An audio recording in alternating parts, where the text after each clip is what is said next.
অনেক এরকম কথা বলে, হুজুর আমি মানুষটা নিতাম তো খারাপ না, যাই মনে করেন, গ্রামে রাস্তা বানাইছি, ব্রিজ করে দিয়েছি, কালভার্ট করেছি, এতে মিসকিনরে তাও মাঝে মধ্যে খাবার দেই, বিধবারে কাপড় চোপড় দেই, মানুষটা আমি নিতাম তো খারাপ না, তবে এই মাঝে মধ্যে একটু নামাজ পড়ি না, তাতে কি আমার ইমান নষ্ট হয়েছে নাকি?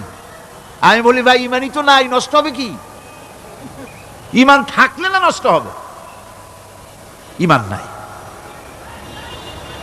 সুতরাং একজন মুসলমান যদি নামাজ না পড়ে নিজেকে মুসলমান বলে দাবি করার কোনো হক তার নাই,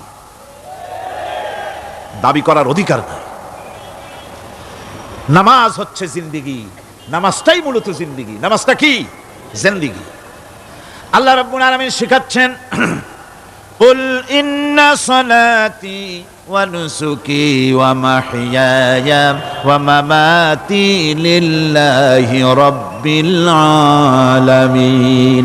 মুহাব্বতের সাথে সবাই পড়েন, কুল ইন্না সালাতি ওয়া নুসুকি ওয়া মাহইয়ায়া ওয়া মামাতি লিল্লাহি রাব্বিল আলামিন।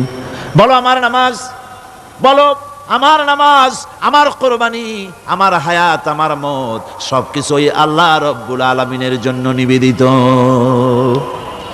আমার বেঁচে